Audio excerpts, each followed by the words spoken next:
Mr. McCloskey. I wanna scream for the GOP. I wanna sit with Dan Bongino. I wanna show the American flag. Eggs behind the toilet in Grandma's basement. I wanna ask him if he'll be my dad. I wanna change my name to Nick Bongino. I wanna tell him about the man in the stairs. He kinda looks like Dan Bongino. Grandma tries to tell me not to go down there, but I would be safe with Dan Bongino. I wanna be at the RNC. I wanna be like Dan Bongino. I wanna be at the RNC.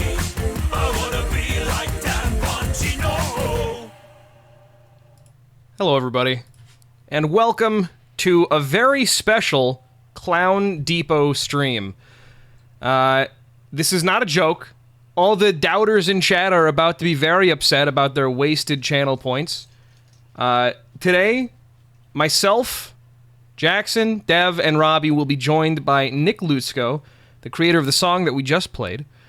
We have absolutely nothing planned aside from the fact that Nick's going to be here and we're going to hang out and talk with him, which I'm very excited about. I'm also very nervous about, as you might expect. I mean, you know, I hope that you all enjoy it. I'm going to go ahead and get it started here. Hang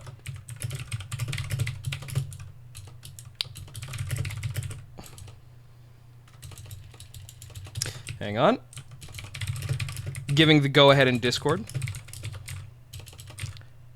All right.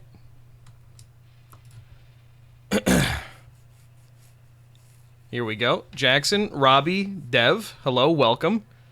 Howdy. Hello. Howdy. Oh, and Nick, hello. How you doing? Hi, everybody. Hi. Oh, you look good. Oh, I didn't expect you to be on webcam. Is that okay? Oh, that's perfectly okay. Yeah, hang on. Let me. See, I was saying yeah, I should also yeah. I should also be on webcam. That's what I I'm have my saying. Webby right here.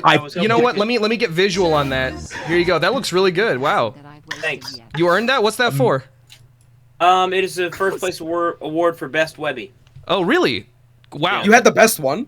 Congrats! Yeah, oh my it's God. kind of it falls under the umbrella of best. You know, I'm a filmmaker. I'm an actor. I'm a producer. Right. I made the #1 film on YouTube, Gremlins 3: Dawn of Desmond, and it kind of encompasses editing, acting, music as well. I also write songs online. Yeah, not to mention you're an ambassador of Spirit Halloween. Is that correct? Well, you know, I don't know if we need to get into that, but I was the ambassador of Spirit Halloween. But they they're making a new they're making a Spirit Halloween film. Really? And instead of having me star in the film, they cast. You'll never guess. You don't know who it is? This is the first I'm hearing about it, so no, I have no idea. Have you seen the Back to the Future films? I'm aware of them through osmosis. Yes. You know the Doc Brown character? Yes, sir. Christopher Lloyd. Yeah, they got Christopher Lloyd to play me in the Spirit Halloween film. Wow. Wow. Yeah, it was kind of like a stab in the back. Yeah, especially since you're so young and healthy. I feel like you could have played yourself very adequately, at least. I could have written, I could have directed, I could have starred, I could have, I could have done music for it. It's just it's a slap in the face. Right. Well, I apologize for bringing that up. I had no idea that all right. Dirty Laundry was out there. But Nick, thank you so much for being here with us today. I really appreciate your time. Yeah, thanks for having me. Yeah, I'm happy course. to be here. Yeah. How's my levels? Can you hear me okay? Yeah, I'll turn you up just a little bit more. Actually, you're at 200%. Maybe a little bit louder on the Nick sliding scale. How is this sounding? Perfect. Great. Yeah. So, you guys mind if I eat pizza? Yeah, no, can please. You see the Webby? Oh, I think we can see the Webbies completely. Wait, can we eat it on this stream? Yeah, are we allowed to eat right now? If you'd like to eat, yeah. I mean, if Nick is going, Nick, is that okay with you? You're the guest. Seems fine. Okay, great, totally fine. All right, awesome. Well, Nick, I was going to ask you to introduce yourself, but you already kind of have actor, director, producer of Gremlins 3, obviously well known by everybody, and well known on this stream for your #1 smash hit, "I Want to Be at the RNC" from the year 2020. I obviously that's how you're known here, but you know you're more well-rounded. You have a full sort of catalog of amazing projects that you've worked on in the past. Is there anything else you'd like to add to that sort of spread of information about yourself? Anything that you'd like the viewers to know? I think you hit the nail on the head. I think that song in particular, I Want to Be at the RNC, was kind of the big bang of this venture I'm on, which kind of led to Gremlins 3, to Spirit Halloween. Yeah, I think you did a good job wrapping it up in a nice little package with, with a beautiful little bow. Well, I'm glad. I wanted to accurately represent you. I'm pretty nervous about this, because I've seen you as such a. I mean, you've got a Webby. Why wouldn't I be nervous? You're larger than life at this point. Thank you so much. Well, I am. I wrote a song called "I'm a Persecuted Man." It just documents all of the persecution I faced from Spirit Halloween, from Steven Spielberg and the Hollywood Fat Cats, Martin Scorsese, etc. I didn't even know he was involved. Wow. Okay. Oh, well, I wrote a theme song for his film The Irishman, which he refused to use. Even That's though the song is culturally had a bigger impact than the film itself. Yeah, well, so I imagine so. Yeah. Yeah, but and I think he has egg on his face, and he's attempting to make up for that. Sure. Yeah. But also, I bet I've had issues with Nick Jr. I've had issues with Kevin Feige at the Marvel company. So it's pretty much all the entertainment industry. Sure. I have one ally in the entertainment industry. His name is Michael Winslow, from the Police Academy films, and that's pretty much it. Nick, if you could, we can't see the Webby. Could you put that back on the stool there? Yeah. Sorry, I was. Yeah. No, it's okay. I just don't want people to forget about your credibility. And it says on here, 2022 People's Voice Award winner, advertising, media, and PR, best original music, Old Spice Barber Shop Sextet. But I'm pretty sure it's because they couldn't fit all the other things I said. Right. That's. Yeah, I mean, where would you put it? As a Renaissance man, Da Vinci didn't win any awards, so at this point they were just throwing stuff on there for you. Yeah, at this point we're catching up with the greats, and you're living proof of that. So, thank you very much for being here. I'm not sure. I appreciate the compliments. I outlined a little bit the sort of the significance that you've had and the impact that you've had on my stream, as it were, my career, I guess you could say, in a more grander sense. If I don't know if you have the chat open, but there's actually we have a sort of an emoji of you saluting the American flag. It's obviously. Wow! Yeah, it started. It started back whenever we would play this one game called Danganronpa, which is a visual novel. I'm not sure if you're familiar with the genre. I'm not familiar. Sounds cool. Oh, we'll get into that, I'm sure. It's cool, yeah. It's pretty cool. And we're just doing this. We're just getting into this. Yeah, whatever. Well, I feel like it's significant. It's relevant to how and why he is here. Yeah. So whenever at the end of every starting soon phase, which is the phase where people are sort of shuffling in to my stream, we would play I Want to Be at the RNC, which was sort of an anthem. It started unofficially, but then became more well-rounded. It became relevant to the sort of lore of the stream series, and we got. You want to get to the nitty-gritty on why you called a specific character Dan Bongino? Yeah. I called him that? No. Within the stream itself, we ended up calling a character Dan Bongino after sort of in honor of the great anthem that you wrote. So, well, I'm sure we'll get into that in time. Obviously, there's a million things that I want to talk about, but we have to tackle. But when you say a character, do you guys write films? Well, we've been known to create content. We actually act. Yeah, we I would say we act. The three of us, and Dev has guested on this. We have a joint YouTube venture called Liars Club that we do, which sort of has a lot of acting and producing and editing and all that stuff. Now, obviously not on the same scale, but have you guys seen Gremlins 3: Dawn of Desmond? Of course. Yes. Naturally, yes, of course. I act, star, produce, direct, write, edit, choreography, stunts, right, etc. Oh, well, that's very. Yeah, so we're sort of aspiring, as you. I mean, I'm sure you can imagine. Sounds like we're cut from the same cloth. Yeah. We're on our way. Yeah. I don't know if we're Webby level yet, but we want to get there. If you could just put that 2022 People's Voice Award winner, first place award for Best Webby. Yeah, and there's more people competing every year, so 2022. That just goes to show how recent and relevant it is. So that's a great point, and you also have to take consideration. I'm working on my WeGot. Obviously, I'm the first step towards the WeGot, the Webby, Emmy, Grammy, Oscar, Tony. But when you think about it, I've talked a lot about this. You think about Emmy. Okay, that's a small. That's a small container there. That's TV. Very limited. You can only do so much with TV. Sure. And then you have film, and then you have music, and then you have musical stage. I think of the internet. Mm-hmm. You have everything you have on the internet. You have TV on the internet. You have Netflix. Yeah, you have films. that's all of humanity that you're competing with. Music, exactly. So really, all of those microisms fall under the massive umbrella of web. Mm-hmm. So in a big sense, I've already achieved. I don't know if there's a higher award unless God Himself were to come down and maybe give me a Gotti, which I don't assume. I'm not sure they have that There's yet. time. Yeah, not yet. Yeah, certainly. The Second Coming, I was raised Mormon, and I was told that the Second Coming soon, so we don't know yet. We'll have to keep an eye out for that. Robbie, did you have a question that you wanted to ask Nick? Carefully. Yeah, I was gonna say. I mean, we got. Sorry, I don't want to say we. Obviously, I don't want to speak for Nick here. But I mean, you have 2022. Are there prospects for maybe next year? You know, are we planning to do like just a sweep every year, first place, best Webby? I think it's inevitable. I did do the song "I'm a Persecuted Man," where I kind of detailed, as I already mentioned, some of the people that have wronged me in the past, and I really kind of took that opportunity to let them know who's laughing now. Is where's your Webby? Right. Nick, So few people have one. Where's your Webby? Yeah. Martin Scorsese. Exactly. And the Webby account followed me, and they retweeted it. So now that I'm on their radar, I think it's undeniable I'm going to be sweeping the Webbies 2023, 2024, 2025, 2026, 2027, 2028, It seems like you got people on the inside already. You're like part of the... 2031, 2032, 2033, and until 2034, I have a question. I have a question, if that's all right.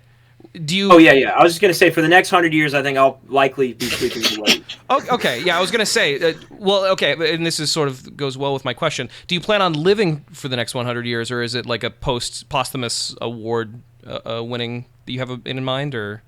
Yeah, I like to YOLO. I don't know if you're familiar with YOLO. It's a phrase means essentially you only live one time, and I like to kind of take things day by day. And so I'm, right now I'm worried about today, which obviously I'm hanging out with you guys. I'm promoting my Webby World Tour. Mm-hmm. I'll be taking Webby on the road. I'll be introducing Webby to my fans, and that's kind of your Webby. You mean the Webby that is behind you there? Oh yeah. It's going to be hitting the road with me. Okay. I don't know. You didn't know about this. We're doing a Webby World Tour in a couple weeks. Really? June Okay. 25th. We're going to be in Nashville, Tennessee, and I'll have Webby. You can get your picture taken with Webby at the merch booth. It's going to be under lock and key, so don't get any ideas. I'll have it on stage with me. I'll give my Webby acceptance speech, and then I'll be heading to the merch booth with Webby. You can come shake my hand, take a picture with Webby. If you bring your own gloves, you can touch Webby for $50. Ooh. And it's we're going to be doing the exit in Nashville on June 25th. Okay. Then we're going to be heading to New York City at the Bowery Ballroom June 29th, and then we're going to be heading to Washington D.C. at the Union Stage on July 3rd, the eve of our nation's founding. And I don't know if you guys are aware of this, but I've actually challenged Joe Biden to a debate. Oh. And it's a lot of people don't know about this. It's written in the Constitution that if the sitting president is challenged by a citizen, U.S. citizen, and he does not accept, that citizen automatically becomes the new president of the United States. So if Biden does not show to debate me, he will be demoted to citizen, and I will become the new president. It's going to be a historic event, one way or the other. I had no idea. If he doesn't show, I'm the new president. If he does show, frankly, he's not prepared to go toe to toe with me. I'll wipe the floor with him, and he'll probably resign in shame that night. So either way, it's likely I'll become the president. You have to change it to we got. Yeah, we got put. Yeah, because that makes that's good. Yeah, or maybe we got. For like a sort of whistling sound. Nick, that's what I've always admired about you is that you always have your sights set on higher and higher heights. Fun little rhyme there.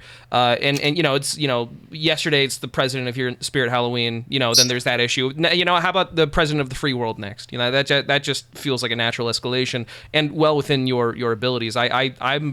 Personally I'm really looking forward to it, and I hope that you don't forget about us little guys when you do. When you're sitting behind the big oak desk in the Oval Office.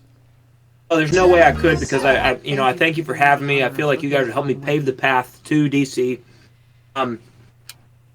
Obviously, we're trying to sell as many tickets as possible to help out some of my I have a lot of debt. I have a lot of legal trouble. Oh, so, right. Even though I make more money than pretty much anyone, I also have a lot of expenses due to the heavy debt. You gotta make money to make money or to spend. Right. Yeah, you get it. But with all that in mind, tickets are at nicklutsko.com. Yes, I saw some people were posting it in chat. You can buy, and this is primarily, so it's a world tour, but it's primarily on the East Coast right now. Oh yeah, it's a world tour. Yeah, I got you. Okay, great. So, nicklutsko.com is the same way it's spelled in the. We got Nick Lutsko in the title of the stream, so you can just copy and paste that into your web bar. Be sure to take out the space and then put .com at the end of it, and you'll be able to. If you're on the East Coast, could you enlighten us how much are those tickets right now? And this is, I mean, obviously any price is going to be a fair price, but could you give us an example of some of the pricing? Somewhere $15-$20. I don't know if they all cost the same. I think. Golly, that's a steal. It's a steal. It is a steal, but I'm doing it for the people. I want people to have a chance to meet Webby, get their photo taken with Webby. Sure. Of get course. a Hell Yup T-shirt. I don't know if you guys are familiar with Desmond. He's a star of Grimble Street. Dawn of Desmond. He's a character. I recall when you were promoting your record, the record that you put out, which I'm very happy to own one of. Yes, yeah. Yeah, I recall. Very familiar with Desmond. Yeah, Desmond was doing messages, pre-recorded messages, sort of like Cameo for people. Yeah, I recall. It's we had very brief correspondence, but I know of Desmond. No, I remember. Mm-hmm, yeah. Well, there is a something about a penis box, right? Yes. Yeah. That is accurate. Oh no. No, dude. I would expect nothing less of our president to remember. So I appreciate that. There is a Desmond T-shirt. It's hand drawn by Desmond. It says "Hell Yup" at the top, and it's a #1 T-shirt. It's not anything you'll find at Kohl's, Ross, JCPenney's, Marshalls, etc. No, this is exclusive. You only find them at Nick Lutsko shows on the Webby World Tour. All right. Well, I'll keep that in mind. And everybody, if you can, which I feel like this is basically a pilgrimage at this point to see, modern day Renaissance man in the flesh. Get world tour tickets. They're not. It's not going to happen forever. There may be another tour in the future. Who's to say? But obviously not me. But I'm likely to be busy with the presidency. Yeah, that's what I'm thinking. At the very earliest, maybe 9 years down the line, when your 2 terms are over, then you may have the time. We'll see. We'll see how things are. Why stop at 2? Frankly, we don't need to get into this. I don't know if this is a political show, but day one, the Constitution is going in the trash. I think that's old news. Finally. It's outdated. I'm going to write a new Constitution. I don't think there's any need for term limits for the presidency. Sure. I plan on being president for as long as I'm alive. Right. And then I'll pick. If it ain't broke, don't fix it. Yeah. I'll pick the next president. We're hoping right now. We're currently working on getting we're trying to get some my brain installed to an artificial intelligence, and it'll essentially be a robot president with my brain and my thoughts. That'd be great. Really? Yeah, I think that's a great idea. So. Well, I look forward to all of that. Frankly, you're just getting me excited for the future. Very recently, I've had a sort of a bout of extreme drive and sort of self-encouragement to move forward and accomplish, some of my admittedly more humble goals. I want to, learn a new language. I want to, earn a certain amount of money, et cetera, et cetera. And so just knowing that I have that to look forward to. Is that pizza good? What do you have on that pizza there? Sorry, could you? All right, I have one piece left. I really. Really charge through it. It's not really disgusting watching me eat, but it's a margarita pizza with feta cheese. Yum. It's actually, believe it or not, it's a cauliflower pizza. Oh, really? Oh. Yeah. We ended band practice at about 9:30. We're getting ready for the Webby World Tour. I had Crazy Rick, Cowboy John, Adam, Asa, my band over here. I said, GTFO, I gotta make a pizza and chat with some friends. And very elegant. Threw their asses out, and thanks. Here we are. I appreciate that, man. It's frankly an honor. Nick, I'm glad that we got your introduction out of the way. I'm glad people know who you are, what you're about, and what you're going to be about, and how you're going to change the world. If you could, we had a few, not maybe activities, but we had a few talking points that we wanted to discuss to sort of bring you up to speed on. Again, we're going to talk a little bit about Danganronpa the game. We want to maybe get you to do some creative exercises with us if you'd be willing to participate, and just generally sort of if you'd humor it, bring you down to our speed. You're a parrot. That's Robbie's bird. Robbie. I have a bird in the room. Yeah, sorry. Is he annoying you? I can. No, it's move fine. him. I'm I had to run. Do you know Mel? Do you know who Mel is? Unfortunately, I've heard of him, and I'm not sure if you want to get into that. If you want to, he was big into exotic birds. Yeah, it's not worth getting into. Yeah, he was. I just didn't know if maybe I don't know if you had a run with him because he sold birds for a long time. Mm-hmm. Yeah, no, I found this one in a wall. So I'm not sure. I mean, I'll look out for him if I'm ever. No, he died of a heart attack weeks ago. But oh, thank God. Okay. I'm sorry, I didn't mean to derail. We were talking about playing a game or something. No, we're not gonna play. We're just gonna talk about a game. At this point, okay, all right. the game is already done and played, and what's the point of playing a game a second time when you've already experienced it? So we're more into the sort of cerebral discussion of it at this point. And so if we could very briefly summarize Danganronpa for you, which is it's a Japanese. It's a Japanese visual novel, which is sort of like a video game and sort of like a book. Think of it as a really easy video game. You play games, Nick? Yeah, but not often. My computer's old and slow. But yeah, I've played some games. Sure. I'm a fan of games. What's your favorite game, just to sort of give us context? Skyrim. It's a great game. Yeah. Great choice. Yeah. I would expect Probably nothing the less of a one man of the game people. that I played more than any other game. Mm-hmm. Grand Theft Auto 5 I spent a lot of time playing. Sure. Mario Kart I spent a whole lot of time playing. That's pretty much it. All right. Well, okay. So for Danganronpa, imagine the cutscenes of Grand Theft Auto 5, and then when the cutscene ends, another cutscene starts. That's kind of just that over and over. Yeah, Over that's and kind of over what again. what a visual novel is. What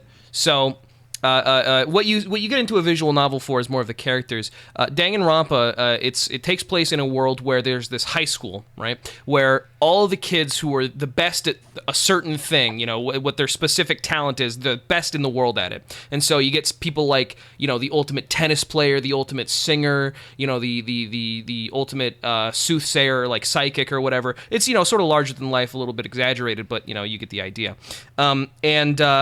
This very normal kid, he goes there, the first day he goes to this school, and then, something strange happens. The entire school goes on lockdown. Nobody can get out. It's him and 15 other students, and they have to figure out who locked them in. And the entire time, there's this little black and white teddy bear that makes them start killing each other, because if they don't start killing each other, then they can never escape. If somebody kills somebody and gets away with it, then they're allowed to escape, and everybody else gets executed. So it's a very gruesome game. I'm sure you can sort of conjure It's up a little images. like Battle Royale. Yeah, exactly. Some say it's exactly like Battle Royale. Very precisely. Yeah. There wasn't a teddy bear in Battle Royale. I don't believe. No, I don't should think have so. It would have been a better experience, I think.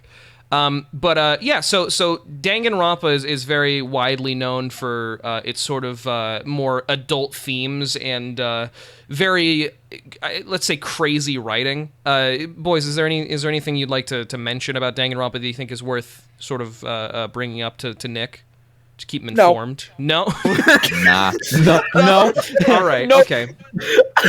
That's fine. I'm glad we're all on the same page then. We played. There are 3 games. We all played them over the course of about a year. We streamed it all on Twitch, We were hoping if you could, maybe we could talk about some of the characters. You could tell us who's your favorite, and then I was kind of hoping that you would do us the pleasure of creating an ultimate student, the student who's the best at something. I kind of want to do that immediately. Okay. Well, that's fair. I think that getting Nick familiarized with these characters might be an important step. In this whole process, just so he kind of understands what we're working with. Nick, do you have any preference or any idea what you'd want to start with first? Oh, I was thinking I could write a song for you guys about it. I think I've heard enough already, honestly. Really? It's called Dan Okay. Rompino. Close. It's very close. Danganronpa. Danganronpa, a bunch of kids in school. Teddy bear told them to kill each other. Dan Rompino in a kid's school. I don't know. I'd have to work on it. That was great. No, That was really good. great. You know, That was great. Yesterday by the Beatles, that started as something on a napkin. You know, that's great. That was really, really good. Do you have more?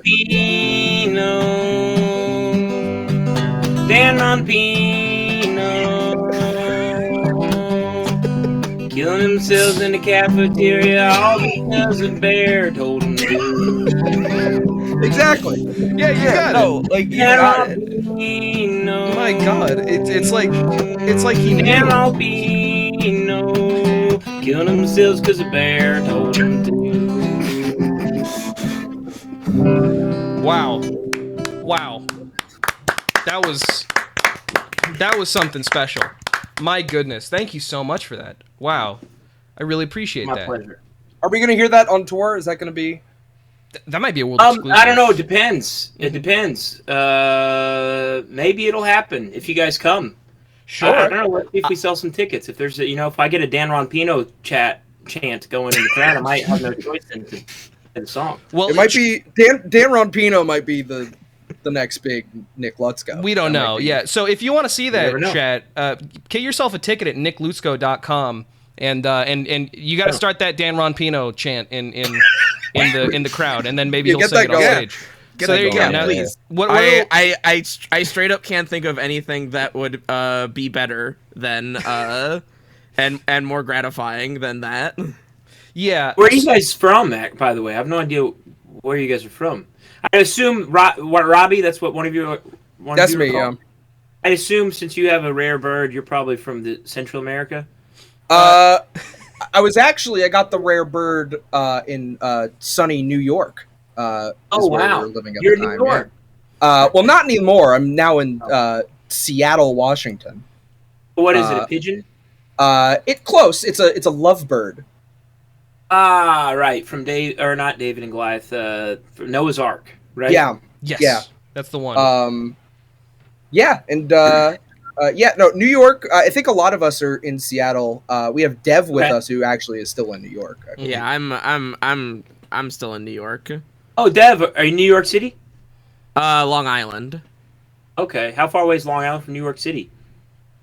Probably like an hour by train, something like that. That's not too bad. I think you should come, and I think the rest of you maybe from Seattle should carpool. I think we can make it work. in the yeah, next we few could days. probably. Yeah, it could probably be figure fun. that out. Yeah. Wouldn't be too far to drive down there or do anything like that. Yeah. No, it's what is it? It's just New York, Tennessee, Nashville, and then Washington D.C. Exactly. And if you guys leave there, if you guys leave today, when we finish, you'll have plenty of time. We can have a fun road trip out of it. I could see that really work. I wanted to ask if you ever had any plans of coming up to Seattle, Washington at any Oh, we point. would love to, dude. It's we're working on it. It's difficult with a big band and lots of equipment getting out there in a way that doesn't just where you have to put your house, foreclose your house. So we're trying to figure out how to do it and not lose money, essentially. Right. Sure. Yeah, because I'm sure there's plenty of venues up here. Crocodile, Showbox. All these places that would love to have Nick Lutsko. Does your bird know any tricks or any phrases? Or because I've seen there's a bird at the Chattanooga Zoo that it's a crow. It says hello. I was walking around. I was on the phone and I said hey, and I hear oh, like what in Gremlin Hill, and I turned around and it's a crow. I was by myself and a crow had said hello to me because I said hey. He thought I was talking to him. Huh? Did it know any other words, or was it just I just hello? said hello. I mean, I don't know if it knows other words. It was just the one word it said to me, and then I tried to get it to say it again. It wouldn't do it. We looked like an ass, frankly, because I was trying to show this bird can talk, and it didn't do it again. But it definitely said hello. Well, birds are fickle. That could be said of the animal and the fairer sex, admittedly. So, that makes a whole lot of sense. Yeah, great skit. Watermelon doesn't know too many tricks. Mostly just knows Watermelon. Or their name's Watermelon. The bird's name is Watermelon because a lovebird. It's got a green exterior with a red one. It kind of looks like that with a lovebird. Oh wow. Yeah. No tricks. Mostly angry at me a lot of the time. A lot of biting. I guess resentment could be considered a trick in a way. It's it's a skill. Yeah, for sure. I mean, again, Nick, if you're ever in Seattle, we can introduce you to watermelon. Maybe. No disrespect, I'm not a big bird head. I've had a bad experience with birds, but Well, I don't if want you could talk, maybe that'd be one thing. But maybe just send me a photo. I'll be happy to take a look at your bird. I'll send you a photo. I'll try to obscure it just a tad, so it's not. Maybe put some Gaussian blur on it so it's not too affronting. Yeah, I wouldn't want to freak you out or anything, but yeah, no, I mean, yeah.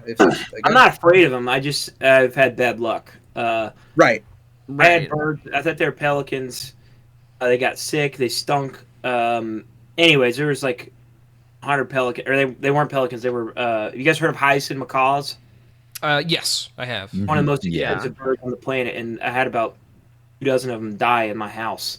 Oh man! Wow. And they got sick, and it was just one of the darkest times of my life. I imagine so. Yeah, that sounds quite traumatic. Was there? What was the? Do you know the reason that was there like a gas leak or something or? I have no clue. We don't need to get into the details or anything like that. But, no, of course. It seems like maybe they had gotten into some poison. Okay. Yeah. Well, animals are always doing that. So classic pet animal blunder on that part. Yeah. Well, the whole thing. You know, you seem like a very versatile man. I was gonna say, you know, we were gonna get into the characters, but ultimately, just with judging by your song and your general worldliness, I don't think we need to even talk about that. Because I hate to push this on you and sort of like raise my hand a little bit more, but I'd really love for you to create an ultimate student. You know, and that could be a personal favor from Nick to Chase if you'd be willing. We could try to get them into the game too. I'm sure if enough people ask. Honestly, yeah. So we're talking about a character that is incredible, is incredible in one particular skill. The best at what they do. Best in the world. They like basically dedicate their life to that skill. Yes. What about a student that has dedicated his whole life to getting a new Gremlin film in theaters? The ultimate Gremlin. Ultimate Gremlin keeper or Gremlin fan. Gremlin stan. Gremlin stan, ultimate Gremlin stan. Okay, sure. Yeah. So his ultimate skill is dedicating his life. Maybe organizing people online. Maybe he's got some directorial, choreography, acting, writing, directing skills as well. What year was this guy born? 1990. Let's say he's like a teenager in the year 2018. So probably the years 2001 to 2003. It could be 1990. This could be like a community college or something. Well, he's lived his whole life without a single Gremlin film in theaters. Okay, that's sad. And it's hard. And that's yesterday was the anniversary to the day. 32 years with no new Gremlin films, and there are Gremlin films out there. Since Gremlin 2, that is one film on the internet. Mm-hmm. Yeah. And that's a big part of the reason why I'm challenging Biden in this debate, because I want to get to the bottom of why there hasn't been a Gremlin film in theaters for 32 years when there are Gremlin films out there. It's obviously there's a demand for it. Right. And I think this is something that he needs to address, because I don't know how we've went this long and no one's even asked. Sure. His press secretary. It's not even brought up. I'm going to be essentially the first person to bring this up to him. Yeah, which is, it's insane. Or at least the first person to bring it up to him personally, because I'm sure there's like a great demand from the people, It's just a matter of, in this partisan politics nowadays, it becomes very difficult to get somewhat like a very human concern up to the top brass, and so, getting it up to Joe Biden, that's something that really needs to be done. And so I'm glad. First of all, I'm glad that you're doing that. Second of all, I can really very thoroughly in my head envision this character being as passionate about this, especially if there's someone who has never in their lifetime seen a Gremlins film in theaters. Because especially if this is 2018, this is before Gremlins 3, which wasn't on theaters, unfortunately. Right. But God bless they had access to it. Yeah, when you think of the years leading up to Gremlins 3 came out 2021. Mm-hmm. I blame a lot of the political strife of 2020, the pandemic, the riots, everything, the election. I think America had hit a tipping point. Mm-hmm. Like, been 31 years without any Gremlins films, and at that point, what do you have to live for? So people just started throwing, everything, all sense of normalcy, morality just sort of went out the window, because when you don't have hope what are we doing? Right. And I do think we're going to see, once I'm able to, once I'm installed as President of the United States, I get Gremlins 3, Dawn of Desmond, I get Christopher Lloyd in Guantanamo Bay, I get Desmond out. I think we're going to see a renaissance. I think we're going to be living in a utopia. Sure. And I think we're going to have 1,000 years of essentially what God was going for in the Garden of Eden. I think we're going to be able to achieve on Earth easily. And, I think that kind of speaks to, you were talking about how there hasn't been a new Gremlins film in over 32 years, something like that. Right.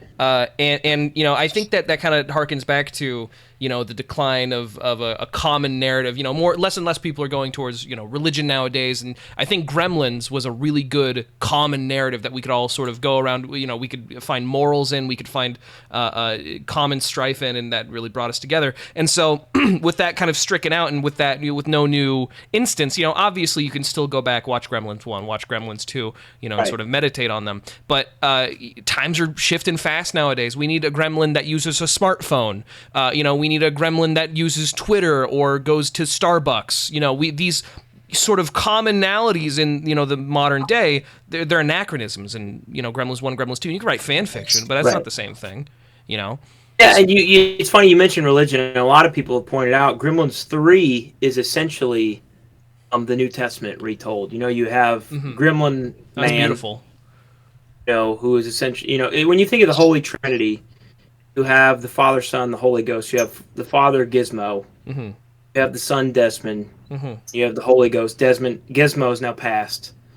So I don't know. There's a lot of people have found a lot of parallels between Christianity, Islam, Buddhism, and that's one thing that Desmond has in common with a lot of the great leaders in all major religions, including Jesus Christ. It's one of the reasons it's one of the most successful films online. Yeah, I bet. Dev, did you want to say something?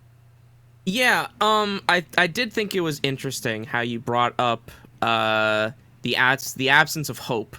With no Gremlins movie at that point, because it's kind of funny because hope and the kind of clash between hope and despair is kind of a big poignant part of the Danganronpa games, like trying not to crush, keep that hope alive. Don't succumb to the despair of the situation around you. Keep that hope in your heart.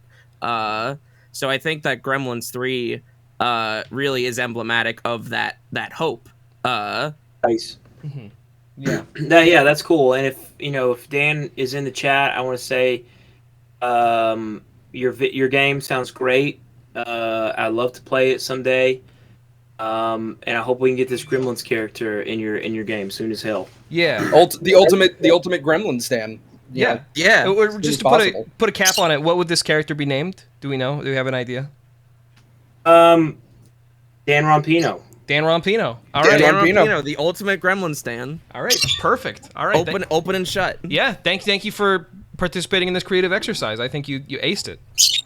If anyone could draw him, send me a photo. I'd be happy to look at it. Sure. Oh, I'm sure people are already. If we actually on it, we have an computers. We have an art tag, artists. If you like, put the exclamation point art in chat. You can use our art tag hashtag Funny Department, and put that in there. Let's get some Dan Rompino art. There you go. Thank you very much. Perfect. Yeah. It's amazing how quickly you were able to sort of synthesize information about Danganronpa and create a character that basically fits in perfectly, not only with the world but also its themes. That's why he has a Webby. That's why you have a Webby. I have a Webby. It's why I'll be the next president of the United States. I'm a humble person, but I do have one of the world's greatest minds. Sure. I can, and I think that's self-evident. Be humble and say that. Yeah. Yeah. I think there's a big difference between pride, the sin, and being proud of yourself, knowing what you've accomplished and what you're capable of, and how you're better than most. I think those two are, and you have a physical, artifact of that prowess, the Webby, which again, it can't be overstated. The internet is a collection of the human experience of all human expression. To come out to have the best Webby which is the premier award ceremony for the internet, you're competing against approximately 7 billion people, or I guess 6,999,999,999 people, because you're singled out. So that that. Have I told you who doesn't have a Webby? Martin Scorsese, I know, but like who else? It's a long How list. much time do you have? Steven Spielberg, Christopher Lloyd. You guys familiar with Morgan and Morgan? Yes. Mm-hmm. I was actually I recall the theme song you made for Morgan and Morgan. You don't have your Yeah, they owe me $100,000 because they said we'll give $100,000 to whoever can write the best theme song, and I wrote it in minutes. Yeah. I tweeted them, unanimous. Everyone in the comments is the best. It's one of the all-time greatest songs, period. Let alone Morgan and Morgan theme songs. Mm-hmm. And ignore. They don't answer me, so they owe me money. They don't have a Webby. Kevin Feige doesn't have a Webby. That's true. I created a character called. It's one of the most popular rising stars in this superhero community. It's called Gremlin Man. Mm-hmm. And Gremlin Man, I propose he should be allowed to star in the Avengers films. And I haven't heard from Kevin Feige. He doesn't have a Webby. Joe Rogan, I wanted to go on his podcast, and he ignored me. He doesn't have a Webby. Ringo Starr, I invited Paul McCartney and Ringo Starr to back me up on this Webby World Tour. They ignore me. They don't have a Webby. The list goes on and on. Yeah. So yeah, but I have the last laugh ultimately. I imagine they give out 30 Webbies a year, maybe. I'm pretty sure they give out one Webby a year. Is okay. My understanding. And they started in 2022, I think. No, it's been around for as long as ever since the internet's been around. I believe. Gotcha. All right. Yeah. Okay. Well, that makes sense. Yeah. Okay. So I mean, it didn't really count until after the pandemic because movie theaters shut down, TVs they stopped making. Vinyl plants started closing. People weren't making music, so all the Webbies didn't really matter until 2022 because that's when everything else turned to hell essentially. Yeah. Basically, a whole different world at that point. Yeah, it's like it's not even worth a going cyber back world and seeing anything Yeah, beforehand. we've entered a because metaverse. It's the now that matters. Yeah, exactly. Right. Mm-hmm. That well, I'm looking forward to your victory in 2023. So And 2024 Yeah. and 2025. 2026, so on, So on forth. and so on. 100 years. 100 years, actually, yeah. Mm-hmm. I hate to ask you about your plans after your plans, because as somebody, you plan to succeed, you plan to fail or something. I don't remember how the saying goes. Do you have any plans for after your 100 years of supremacy? Or honestly, I'm just going to take it easy. Sure. I think I think I'll have earned it by then. I think so too. Oh, in spades. Yeah, but easily, by far. I can't imagine anybody. And then I'm hoping there will be, my consciousness will be uploaded into some sort of nanobot or some sort of robot technology. Mm-hmm. So in a sense, I don't see myself dying. I see myself reigning for at least the next 1,000 years. Well, legacy can never die, So it's a good way to put it too. I appreciate that. Yeah. So, well, there you go. Oh gosh, I started saying, there's a million things I want to talk about. Now I got 10 billion more. I'm almost overwhelmed with choice. Boys, in the call, do you have anything you'd like to ask Nick or comment on? Thank you for the Webby. I guess kind of just to touch back on kind of I'll call it the common denominator between us and you, the RNC theme song, the Republic National Convention theme song. I just kind of wanted to pick your brain for a second. What led to that? What led to the inception of such a cornerstone? An anthem for the people. For the people, yeah. Thank you. So, I guess at the time I didn't realize what exactly I was doing, but it essentially turned into the songs on the computer saga, and this song was essentially the blueprint for that. And it was basically, it's very similar to what I did the day before yesterday with my new Joker song. Is I look at the calendar, I see, okay, I don't have anything happening on this day, these 2 days, whatever, and I wake up and I know I'm going to make something, but I don't know what it is. and I usually check the old trending tab on Twitter to try to get some inspiration, try to get a little angry about something or a little fascinated by something, just tickle the old intuition a little bit. And in this case, it was the first day of the RNC, which is the Republican National Convention, and had some of the greatest minds in the Republican platform, such as Patricia McCloskey, Donald Trump Jr., Kimberly Guilfoyle. The list goes on. And I just sat down. I wrote it very quickly. It's very short. I maybe wrote it in 10 minutes.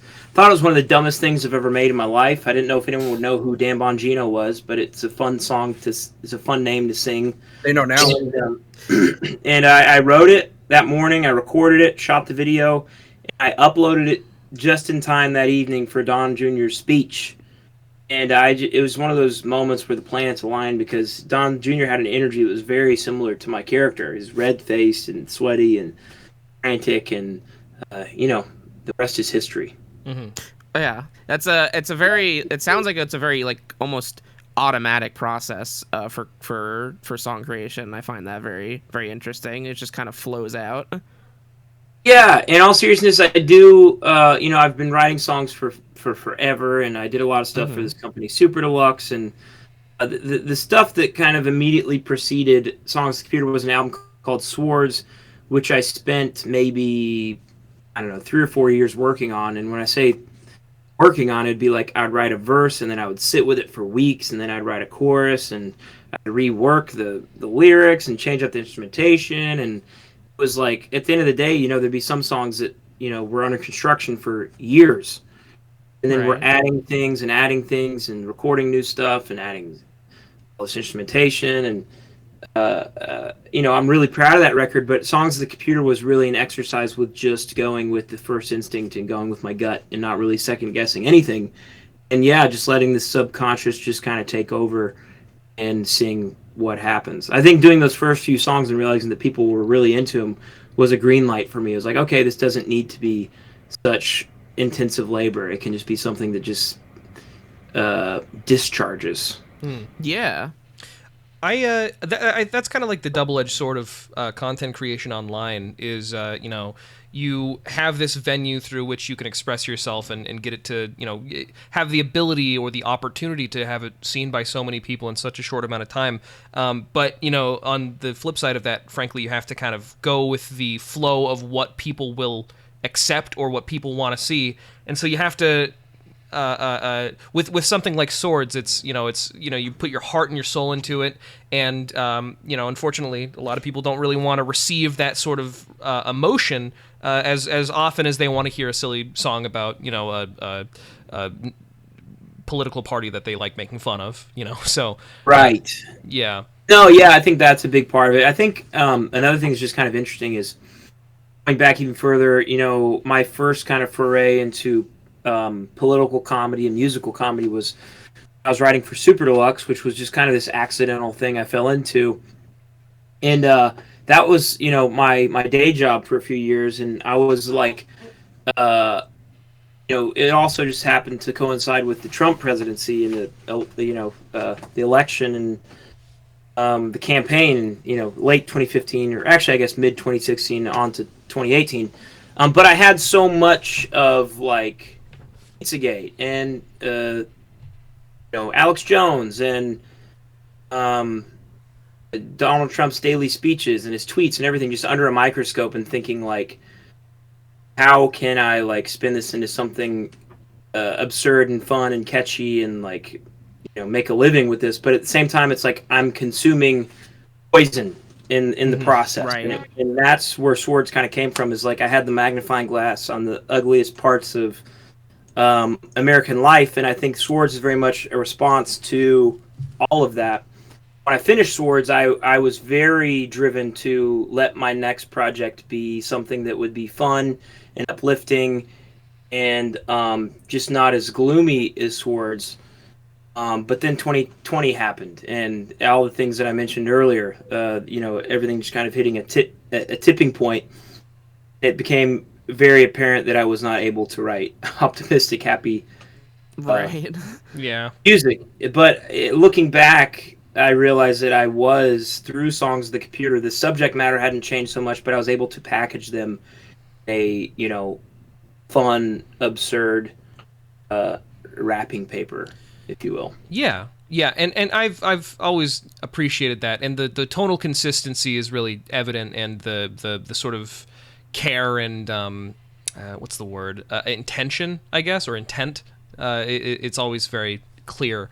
I will say, we've been joking a lot. We've been sort of in character up until this point.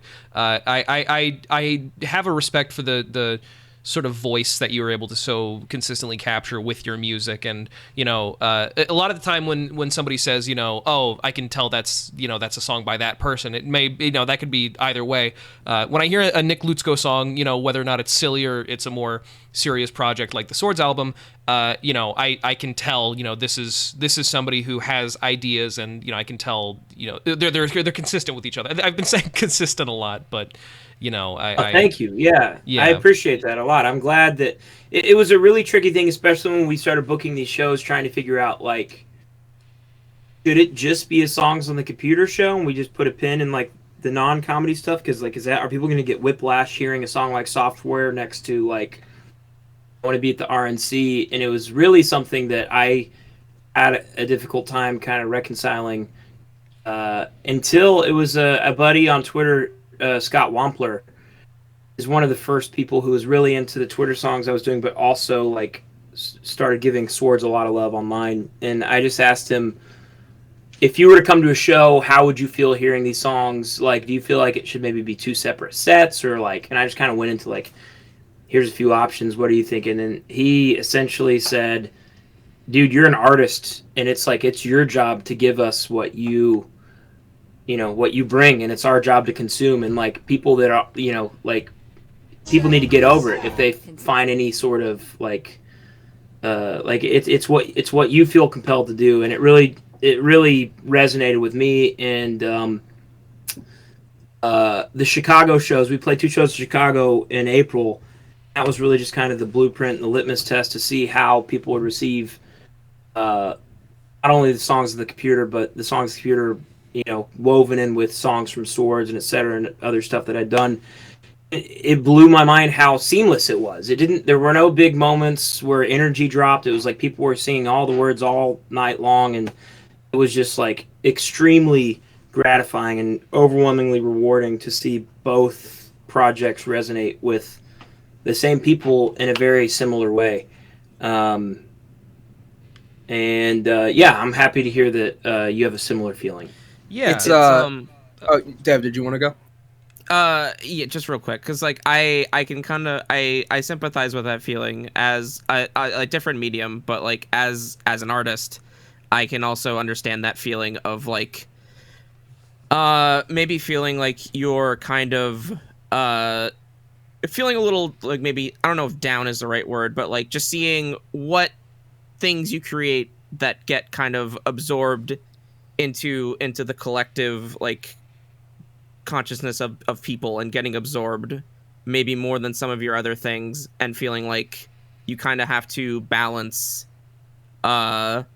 things that you feel are more of the things that you want to create versus what you want people to hear, and more people to hear because more people will see it. And it's very gratifying to have that both ways, where the things that you want to make are the things that the people want to hear. No, I get that. And doing Swords, putting it out into the world, it was met with just indifference, it wasn't, it's kind of a new thing where I have people that are excited and anticipating my music. And we had a big album release party in Chattanooga, which was a blast. But other than that, you put it up on Bandcamp and Spotify and all the streaming services, and then it's just out there, and you don't know if people are listening. And the people that are listening on Spotify or whatever, you get metrics, but that's it. You don't get any real feedback or thoughts, and it's this very the years put into working on something, and then this very lukewarm, anticlimactic feeling of well? Was it worth it? Do people like it? Is anybody listening? And one of the best parts of doing songs with the computer and finding an audience is how many people reach out and say, dude, I love songs with the computer, but I went back and I listened to Swords and I like it even more. And like that's the best feeling, and that's really exciting. And yeah, just the fact that it somehow found its way, a couple years later. And it's not like I'm speaking on relative scales. It's not like we're breaking records with Swords, but like definitely has found its audience and people that are anticipating more stuff like that. Which I think personal records are worth celebrating in the same way. Yeah. I didn't mean to cut you off, Robbie. Go ahead. Yeah, I was gonna say in that same vein of what Dev was saying, it's incredibly gratifying to put things out in the world and people enjoy them, and then like later on, the feeling that comes where it's like, well, I did all this other stuff that's more important to me at least. But to have that one person go like, hey, I got into you because of this thing, but later on, like, hey, this really meant a lot to me. Do you plan on ever doing anything like that? And I think a lot of that comes with live shows and putting out that media of like, hey, this is the big thing that like I'm super known for right now. But for all the people who have been with me for a while or have just went back and looked at all of my older stuff, those are the people who really do like shell out, and they're they go to see you, they buy the very specific things you put out. And I feel like that's where that love for being an artist comes from, of like, yeah, no, people really do give a shit. Yeah, totally. Yeah, no, and it's been amazing finding a community. It started on Twitter, and that was unbelievable. Just like it really was. It's weird because it's like I do something like Swords for so long, and I say Swords, but I mean like just writing music, just putting stuff out, and like having there's growth, but it's so it's 100 followers a year or whatever, and then like all of a sudden I get thousands, 10,000 followers from a single song. It's like it's hard to not put all my energy into that thing that got me results. Yeah, for sure. Yeah, for sure. But started a Patreon at the end of last year, and that kind of led to like this whole Discord. We're chatting through Discord here, but like I was an idiot and didn't know what Discord was, and like now there's just like a whole community that's built around like these things that I've made, and it's just like extremely fulfilling, gratifying. It's nourishment for the soul. Oh yeah, totally. It's great. I know Jackson has history with that, of like kind of putting things out in the world and then kind of harboring a community, because I mean like Jackson has his own Discord and stuff too. And yeah, like how does that feel to have like that tight knit community of like, yeah, you can have a bajillion trillion followers on every single platform, but like that very tight knit community of people all talking to each other and all doing things surrounding that. As you notice, Nick, Robbie is making a point for me to now speak because I haven't spoken like the hour we've been here. Well, you've been speaking. I just wanted to, I've barely been speaking. I'm working on my computer issues. No, it's strange having a tight-knit community that is very into what I do, because all I do is just play video games and I pretend that I know what I'm doing and pretend that I'm funny. But people enjoy that. People enjoy this thing that I'm putting out into the world, and it's very, like Chase said earlier, just nourishment for the soul. It's also kind of terrifying in a way, because now I'm putting myself out there into the world, and it's just like, this is who I am. This is what I like to do. Please don't bag on me so hard or dig into me so hard that I don't want to do this anymore. Please. When you put your heart on your sleeve, that's when people can start saying, okay, well, here's everything wrong with it. It's a very intimate sort of relationship and experience. Having an audience and having to basically bare your heart and your soul out for people to consume and to enjoy. And it is a very gratifying experience when you do find those people that like the things you make. But yeah, at the same time, just like to some, it like that feeling of being vulnerable and as a result can be very scary. Like with swords. Yeah. Yeah. I remember another thing that was really cool initially about the Discord. We did like a bracket where every day we'd pit 2 songs on the computer against each other, try to figure out like what was the ultimate song on the computer. Mm-hmm. And it was crazy seeing how like the Discord community, which you guys had already kind of like touched on, were like, you know, the people who were all in. Usually for like both songs, computer, both swords, their favorite songs would be different than like the sometimes the more popular songs on Twitter or YouTube or wherever. Where it's sure, like, yeah. Okay, so I've quantified these numbers as this song being the best because it's outperformed all these other songs. Mm-hmm. And then that song gets knocked out of the first round of this bracket, and then this other song that has like the least amount of views in the finals, it becomes a little confusing of like, oh, I'd kind of written off this thing I'd done as a failure. Now I'm realizing that like the people that value what I'm doing almost more than anyone hold it in like a higher regard than a lot of other stuff. And it kind of made me realize like, you know, at the end of the day, it's like how I feel about something, and it, you know, like how something forms doesn't necessarily dictate what it is. Yeah, my really yeah. to it, I guess.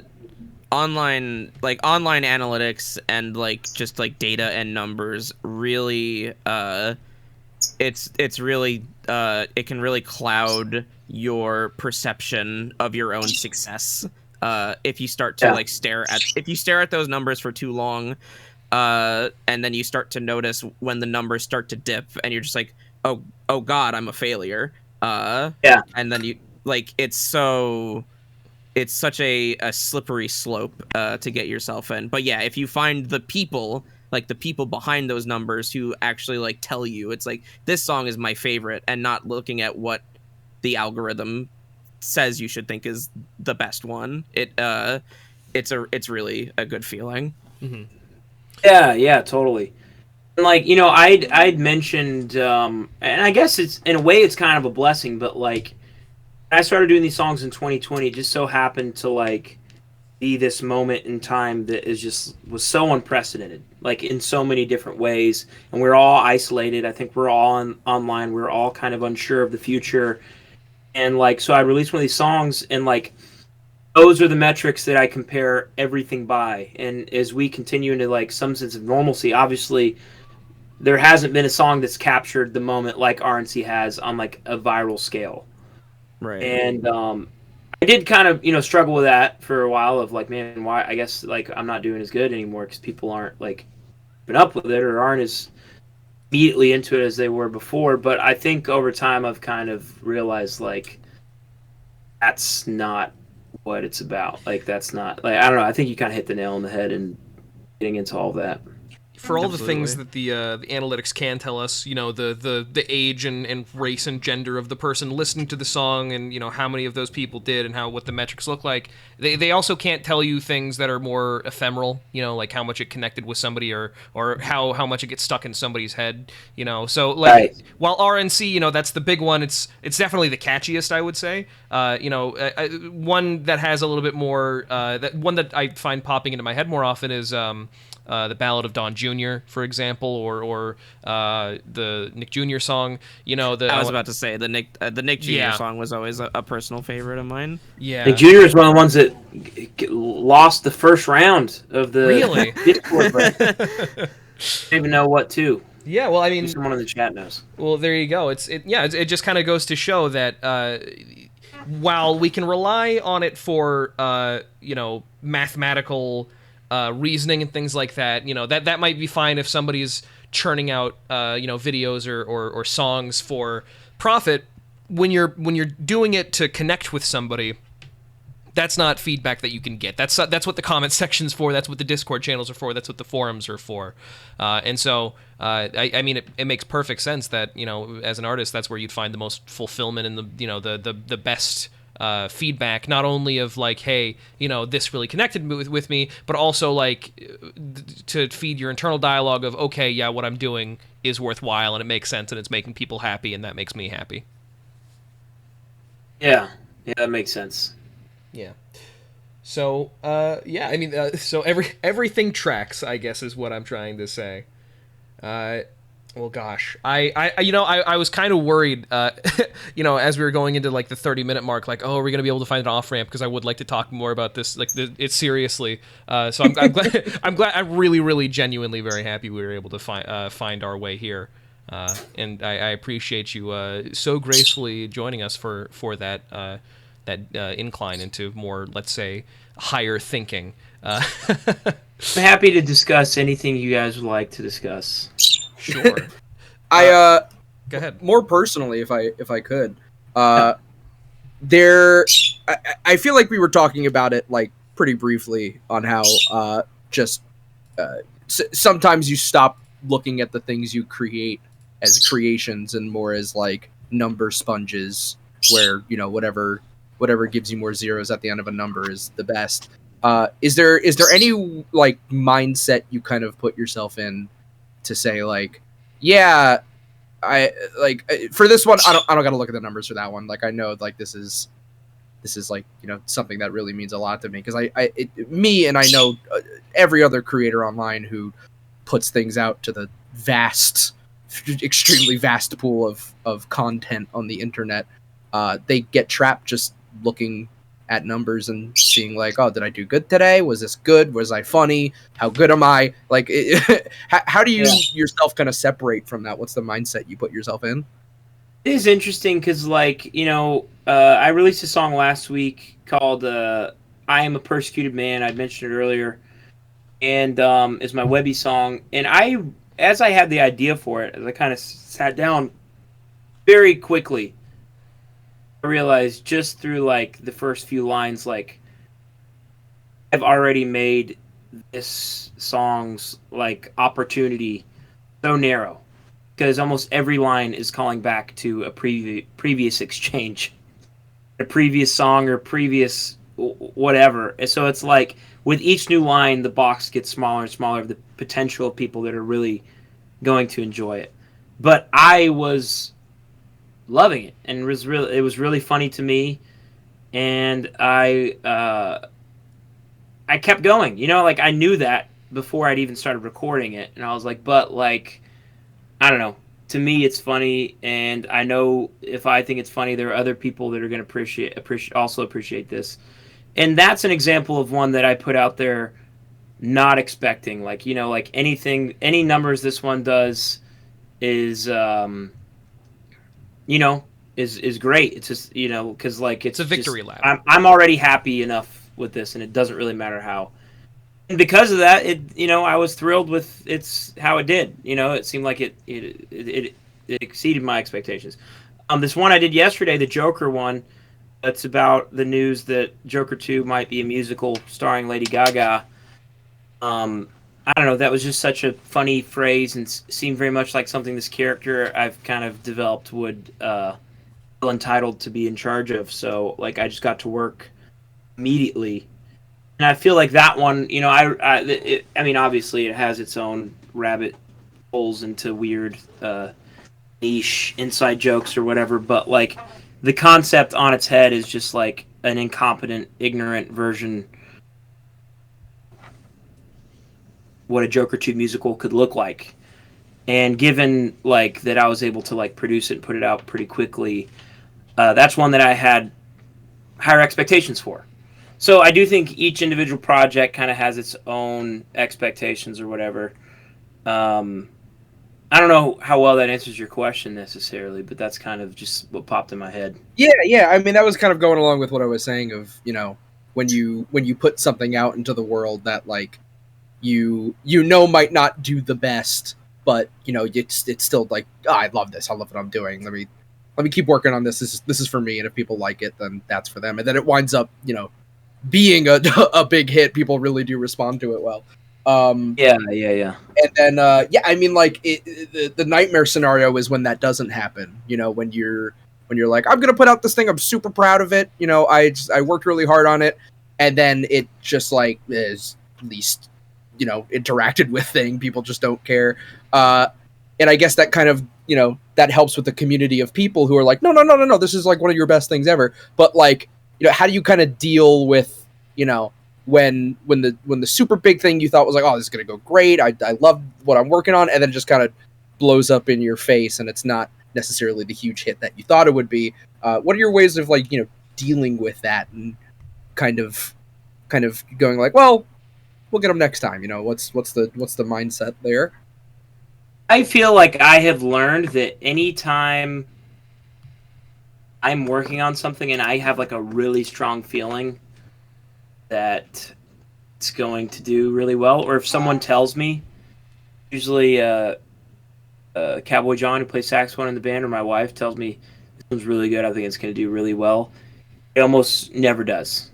Like, it's almost, I don't know, like it's really strange. And you know, I've been doing, you know, even before Songs of the Computer, like I did a song for Netflix about Tiger King, you know, at the height of Tiger King. And I was like, man, I feel really good about this song. And I, you know, everyone's talking about Tiger King, like there's no way this doesn't go super viral. And it got like, you know, 10,000 views or something. Like, you know, it was not anything special, you know, comparatively to some of the more successful stuff I've done. And so, like, in like, even like, I did a song that was kind of my take on the whole Johnny Depp Amber Heard trial, and just how I was just seeing Facebook, Twitter, pretty much anywhere online, like just flooded with. It's not even like I don't know even really how to put it. It was just like these deranged takes of like, there's no way Johnny Depp could have done this. Like and like the whole Amber Turd like hashtag, and like just like how silly, how like it was like sports, and it just felt like I love Johnny Depp as Captain Jack Sparrow, and therefore he could never do wrong. And it's a lot, you know, it happens with like, I think that song in general is, it could very easily have been about Bill Cosby or about Michael Jackson. It's like anytime you have awful men doing horrible things, you have like an ocean of people that are just like, I loved his movies or I loved his music, so there's no way that this is true. Yeah. And it's like, he played a pirate. He's your connection to his art has no bearing on how this person treated people. And it's really, truly not even a condemnation on Johnny Depp did this or Amber Heard did whatever. It's just more a condemnation on the people that are just so blindly all in on a certain belief just because of their emotional attachment. And like, I'm glad I had an opportunity to do that song about the Johnny Depp trial, just because I felt like if I did that song about like Bill Cosby or Michael Jackson, it's like too dark almost. Whereas it seemed like, even though Johnny Depp seems like you know, garbage person, Amber Heard doesn't seem like the best person either. So it's like kind of an area where it's like, okay, like he at least wasn't like raping kids. Is I don't know, not to like make light of anything. No, I mean, yeah, like when you start to approach that sort of kind of I don't want to say dark area of humor, but also just like, yeah, like you are being consciously aware that it's like where you're going may be towing the line, and it's like, how do you like making sure that it is like, you know, doing what you want to do, but also it's like, oh, this is like, are people gonna like click on this? Yeah. I do feel like it was a weird thing with, and you know, I kind of went off on a tangent, but with the Depp song, it was like, it was the rare occasion where it was like, I have a really strong opinion on how I feel about this whole thing, and I don't really see anyone else sharing this opinion. In fact, I see almost unanimously people just having this blind allegiance to Johnny Depp for some strange reason. And like, so on one hand, it was me making a thing thinking like this very well could just get like, people could hate it. Like, it's fairly likely because like the majority of people engaging with this type of content, are apparently in love with Johnny Depp. But I was surprised that it, like, it's funny for me to like bring that up as an example of something I thought would do better. I didn't necessarily think it would do better. I just thought there would be more conversation surrounding it. Yeah, like, Right. Didn't seem to like people who love Johnny Depp fired up enough to like comment on it or engage on it. Hopefully it's because it made them feel stupid, but maybe they just didn't care. I don't know what the reason is, but I mean, it's that blind echo chamber of people just saying some of the most heinous things on the internet nonstop. And I feel like I mean, I personally was like, I remember it came on Twitter. It popped up on my feed. Your Depp song, Deputy of Depp. Yeah. And I was like, thank fucking God somebody's putting this into words for me. Because it is just like you were saying, like just people idolizing the Pirate Man because he was the Pirate Man. And not like, even that. It's also, it's a matter of it kind of just goes to show the emotional intelligence that you don't need to have to make a Twitter account. Go ahead. Sorry. I think the thing that baffled me about that whole process more than anything, not even so much anyone's personal like feelings about either party involved. I think it was just kind of like I almost want to call it like a fetishism of that whole like court hearing process of like something between, like, granted they're celebrities, but like, something, a trial between, two people. It's like, I don't think my YouTube like recommendations should be inundated with like clips and like memes of like just like a court hearing. It's like, why am I hearing about this? It makes me happy that Twitter didn't exist during the O.J. Simpson trial, because I was gonna say, yeah. And like, but like even then, it still managed to find a way. Yeah.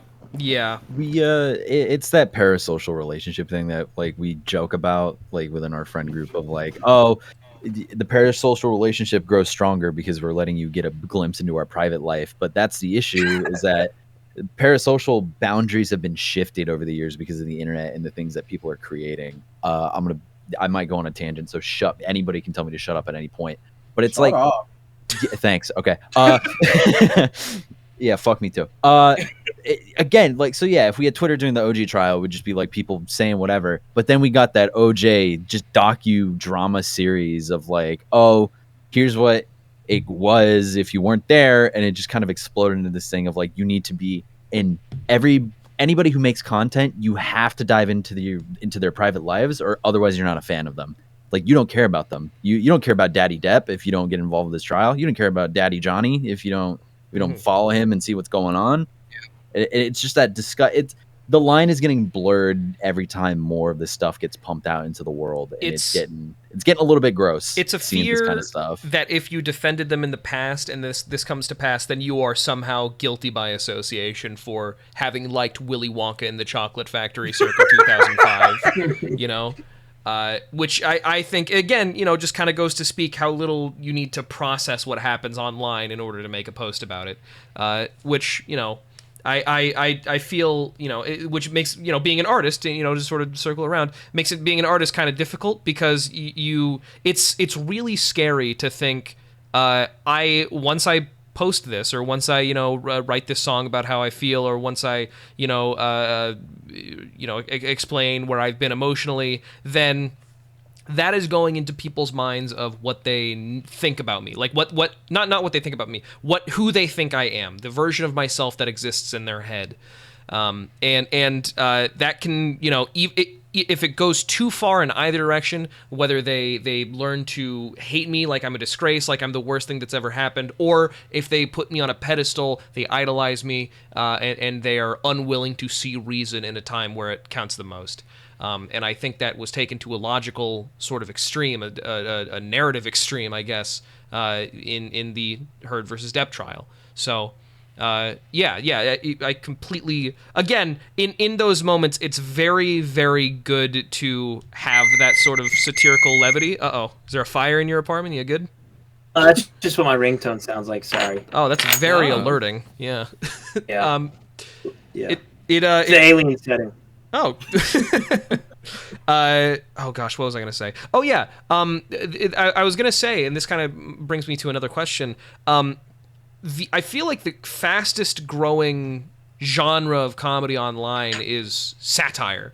And everybody wants to be the well, actually, everything is kind of fucked up if you look at it from this angle, and kind of creating a character or a facade of a real person. And I feel like so many people get it wrong nowadays, and it's not actually satire. It's just what they believed, but a little bit more snarky, which is why I think I've not maybe this is the the version of myself who just likes to agree with the things that I already believed, but it's what I appreciate about the songs that you write, how there's not really ever a particular allegiance to what everybody already believes is happening. There are some commonalities. Obviously, I want to be at the RNC as you're maligning the Republican National Convention and the sort of idolatry there. So it's not to say you're breaking away and you're being contrarian, but you are thinking. You're thinking about what you're saying, and you're thinking about how to joke about it intelligently as you can, with a webcam. You've got a bunch of sweat over your red face and you're screaming into your your microphone. Yeah, I think a big part is just like letting the subtext do all of the talking, not try to beat anyone over the head with any specific like ideology or whatever. And I think it might come on a subconscious level just from growing up in a red state and just trying not to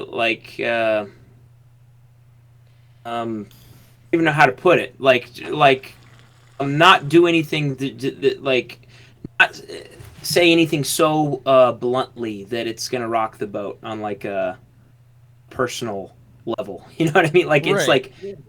I don't know. It's funny because you kind of just gave me this nice compliment that makes it sound like it comes from like a more intelligent place than it does. I'm telling you that, but I think it's a mixture of those two things is kind of where that comes from. Sure. Yeah. I mean, regardless of the intention, it's the product sort of speaks for itself. Like you said, let the subtext do the talking. That's the interesting thing about commentary when it's good, is that it doesn't someone stupid can make good commentary as long as it's poignant, which isn't to say even someone like you is capable. Nice, dude. Incredible work. But you know what I mean. You get what I mean. Where it's it's anybody. It's hey, just like Spider-Man, anyone can put on the mask, I guess. So there you go. Fucking dweeb. All right. Well, gosh, I can't really think of too much else. Nick, is there anything else that's come to your mind? Anything you'd like to talk about? Obviously, people have been posting on and off in the chat about your tour. It's going to be on the East Coast in the beginning through the middle of July. The Webby World Tour. Oh, it's sooner than you think. We kick things off June 25th next Saturday. Oh, so really? A week from this Saturday in Nashville. And then we're getting in we're heading to New York City June 29th. Mm-hmm. We're finishing things up July 3rd in Washington D.C. Tickets are at nicklutsko.com. If you guys have Discorders here that want to check out the Halloween Planet Discord, that's like discord.gg/Halloween Planet or something like that. Gotcha. And the other cool thing that I do that people might be interested in is I have a Patreon where I post like stems to my songs and demos and lots of like behind the scenes kind of stuff. But we also do these 7 times a year. Any month that has 31 in it, we do these Halloween parties. Oh, that's fun. On Zoom, where my band. They're usually like 3 hours long, and we'll just chat with people on Zoom and play songs, take requests and stuff. And each one kind of has a different theme. And they're all there. You can watch the last few Halloweens. We started doing it like October 31st last year. Mm-hmm. And yeah, we have the July Halloween Zoom party. I'm going to be inaugurated as the President of the United States. Naturally. Play my Vice President. Oh, great. We'll establish a new national anthem. Then in August, we're going to have Desmond in, where we got he's worked it out to where he's going to be able to leave. He's currently in prison, not to get into all that, but we're going to be able to get him out for an evening, and he's going to be joining us.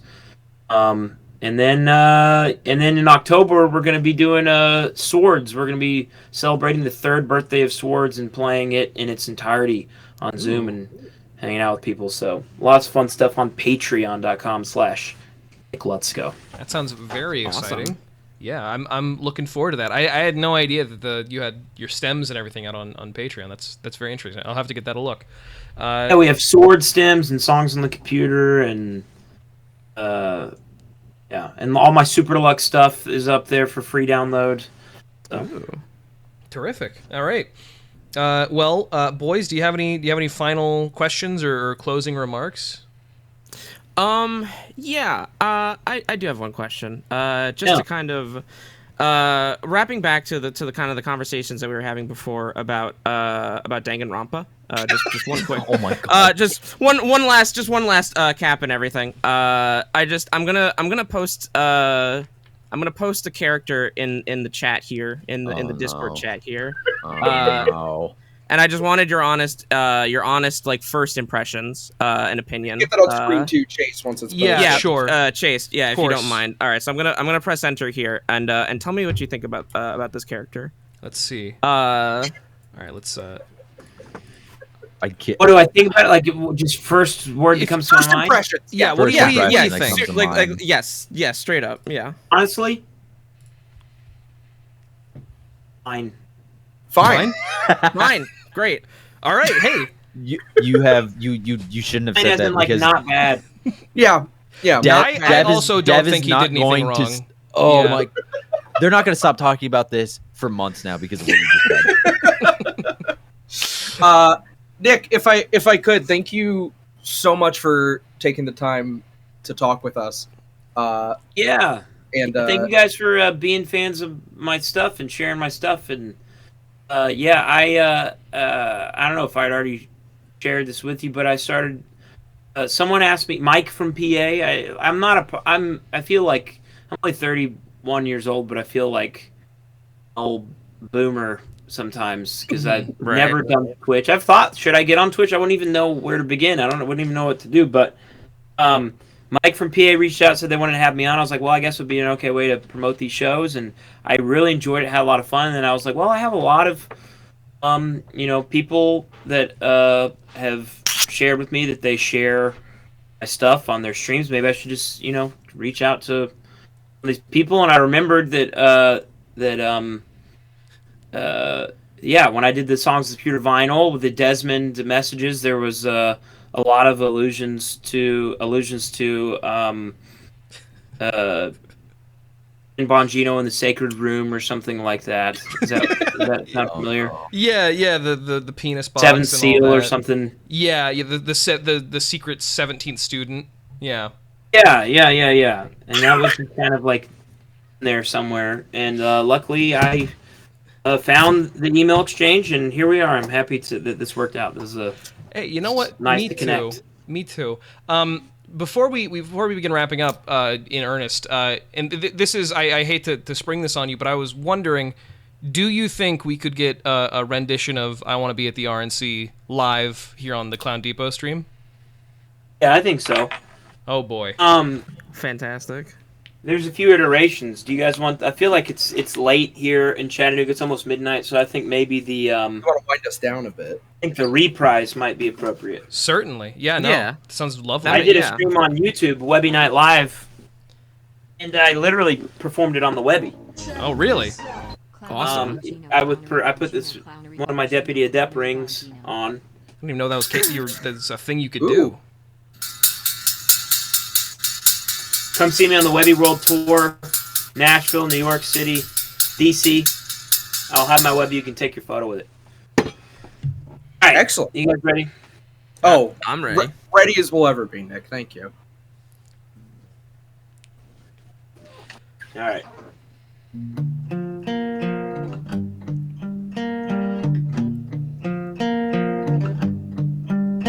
I heard there was a secret man in Grandma's stairs that looks like Dan, not Aykroyd, Bonaducci, or Marino.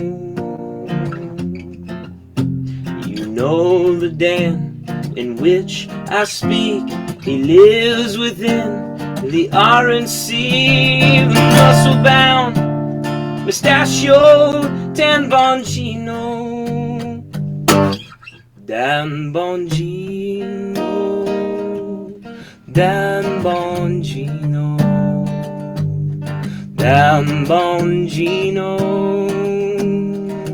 Dan Bongino, Dan Bongino, Dan Bongino, Dan Bongino. I wanna be like Dan Bongino. I wanna be at the RNC. I wanna see Patricia McCloskey. I wanna scream for the GOP. I wanna sit with Dan Bongino. I wanna show him the American flag and hang behind the toilet in Grandma's basement. I wanna ask him if he'll be my dad. I'm gonna change my name to Dan Bongino. I wanna tell him about the man in the stairs.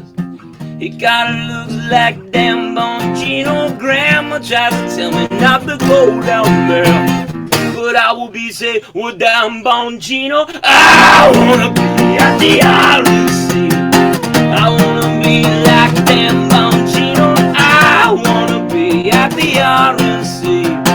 I wanna hold hands with Dan Bongino. I wanna be at the RNC.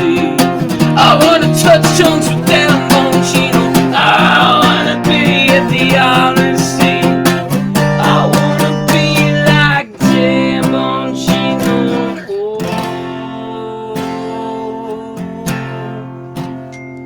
I wanna be at the RNC.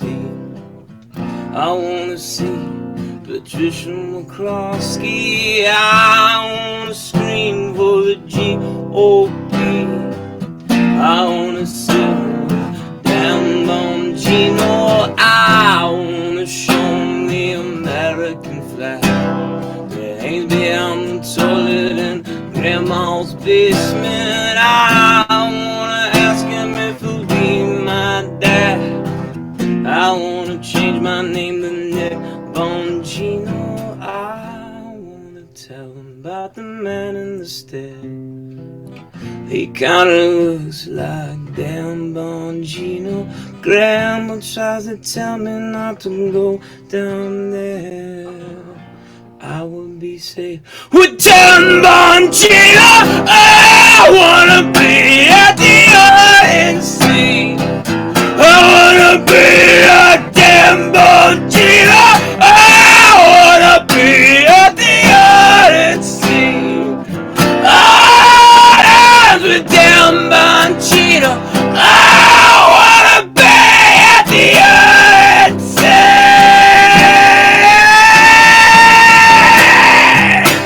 I wanna be at the RNC. I wanna be like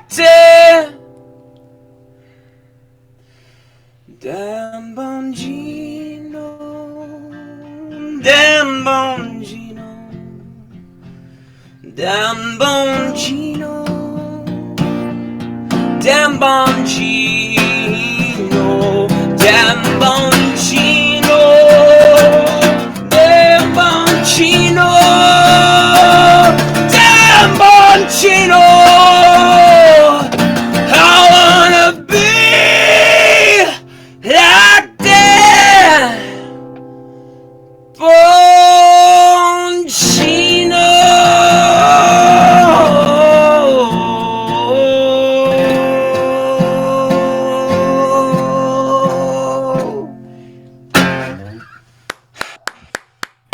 Thank you, Nick. Oh my God! Wow, I really did not expect all of that. That was, I couldn't be happier with that. Thank you so much. Thank you. Thank you. Nice. I would like to share. I think we just, moments before I joined you, I think with the band, we decided Saturday night, I think at 9 p.m. we're gonna be doing a Saturday Nick Live for free on my YouTube channel. We're gonna be hanging out, playing some songs, trying to move some tickets for this Webby World Tour. Here's my Webby. I'm a Webby award-winning artist. Could you put that up to the camera real quick, just to prove that it's real? Yeah, it is. That's real metal. Real Webby right there. As it says it right there. Mm-hmm. So that's a youtube.com/Nicholas Ryan Lutsko. I think we're like 500 subscribers away from 100,000. Wow. So if you're not, let's do it tonight. Yeah, that would be awesome. Right now. So, and of course, join the Discord, Halloween Planet. Would love to see you in Nashville, New York, or DC in the next few weeks. You can get tickets at nickletsko.com. What were those dates again, Nick? What's that? The dates for those locations? Saturday, June 25th, Nashville, Tennessee, at the Exit Inn. Wednesday, June 29th, at the Bowery Ballroom in New York City. And then July 3rd, nation's capital, Washington, D.C., at the Union Stage. Fitting.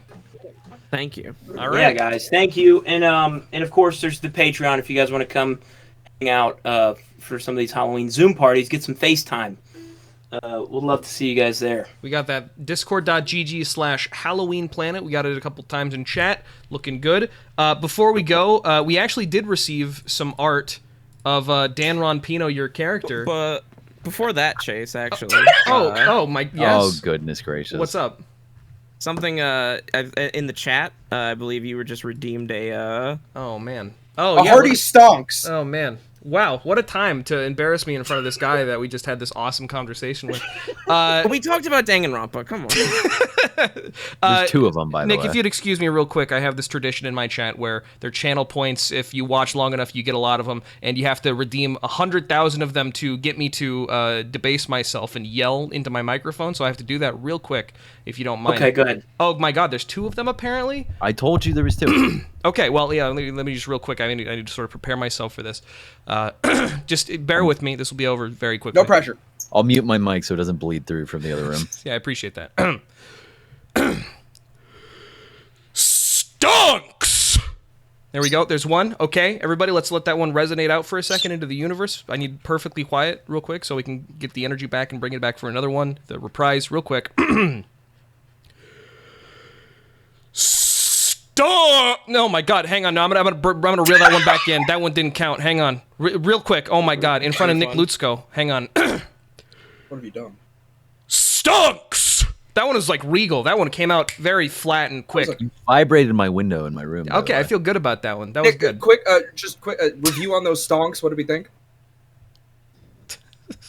I don't know how many stonks came before. I don't really know what the what metric I'm judging by, but I felt like I definitely, the last one was the most impressive. I'll just say that. Thank you. Okay. Hey, I appreciate that. I appreciate that a lot. Let's now go to Twitter. We'll wrap up in earnest. We have one submission for Dan Ron Pino, your character. Again, if you recall, you created at the top of the stream. Oh, I remember. Yeah, how could you forget? Let me bring that up real quick. Here we go. I'm sharing my screen now on Discord. If you could look, look. And this is by @MothedMan on Twitter. Dan Ron Pino, the ultimate gremlin enthusiast. Could you? Pretty good. Yeah. Could you tell when you at the inception of Dan Ron Pino, was this kind of what you had in mind? The sort of very powerful stance. He's got I don't know what that is in his hand there. It looks like some kind of award. With the guitar in the back. Is this kind of what you had in mind for Dan Ron Pino? Could be pretty close. Bigger muscles, I'd probably do. Sure. Bigger biceps, but other than that, it's spot on. Looks really good. Terrific, great. And the only other thing we got in the funny department tag from this stream Chase, is it's not on. It's not on stream. It's not on stream. Oh my goodness, hang on. Oops, that's my bad. Here's for everybody watching the stream. Here's the Dan Ron Pino art from Mothman. Very good. Had to cover up Nick there for a second. Sorry about that. Additionally, the only other thing we received this stream was this picture from Manguito Paquito, which is sort of it's a meme of Nick with an inflated head there, saying that's photoshopped. Yes, that's Yeah, photoshopped. no, that's that. Yeah, Yeah, no, no, don't worry. No, no, you can Wait. tell by the way that Is it? Yeah, Yes. if you look at the Carry on. Webby, I don't look like that. That's not me. no, the Web. Do you think that's Okay. That looks, we have the Webby looks right nothing there. like We me. know what a Yeah, Webby looks like. can we get a comparison shot of you sort of smiling, holding up your Webby real quick there, Nick? Just Yeah. so people can tell this is fake news at home. Yeah, Perfect. come- Yeah, come there, on, so you can like, see. yeah, like- I'll put that on screen again. night and day. Oh, oops. Yeah, no, it's completely You're being- different. you're being a I don't know hater. who that is. That's not me. And that's not. No, it's not you. Not at all. Well, Nick, it's been an absolute pleasure. Thanks so much for making Likewise. time. Yeah, I really appreciate it. And you know what? I think we're gonna end out here. So, again, tour dates are nicklutsko.com. You can get it. It's going to be on the East Coast. Going to be on in Nashville, Tennessee, Washington D.C., and New York City. Get there. Get a picture with your Emmy. June 25th, June 29th, July 3rd. Webby. Webby. Oh my God, I'm so What sorry. did you say? What did I? Did I hell say did you Wenny? say? What did I You say? say Emmy. That's not an Emmy yet. Oh my God. The lesser yet. award. And Yeah, not yet. and I saw Maybe you the correct last someone one. earlier about them calling it an Emmy, and you said, "Oh, actually, it's a Webby." I'll meditate on this. I'll talk to my therapist. Okay. Oh, there you go. And so I'm gonna go ahead and I'm gonna leave the call. You can do the same if you'd like. I'm sure you're a busy man. And I'm gonna end out the stream. So thanks so much. Bless you all. Thanks for having me. I'll see you in Seattle, Washington. Yes, please. And yes. I'll see Absolutely, you in the White please. House, sir. All right. Bye-bye. Awesome. Good day. Well, chat. That was just that was quite a treat. Wouldn't you agree? That was wonderful. We're gonna. I fucking hate you for redeeming in front of Nick. You guys, bad fucking behavior. Bad. You are rowdy today. You're not getting those stonks until next stream. I'm jolly cross with you all. I'm gonna go ahead and raid. Let's see who's streaming. I'm gonna go ahead and raid Shinigami Eater, who's currently playing the Quarry game. Just came out. It's like made by the people who made Until Dawn. Raid phrase is gonna be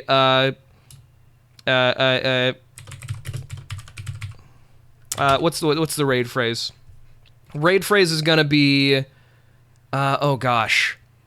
I would say Webby World Tour, but I don't want to advertise in Koo's chat without soliciting. Yeah, just put a bunch of clownery Bonginos in chat. I think that'll be perfectly fitting. Here you go. Put that in chat. I'll see you guys later. Thanks for coming. Really fun stream. I'll talk to you guys again. Bye-bye.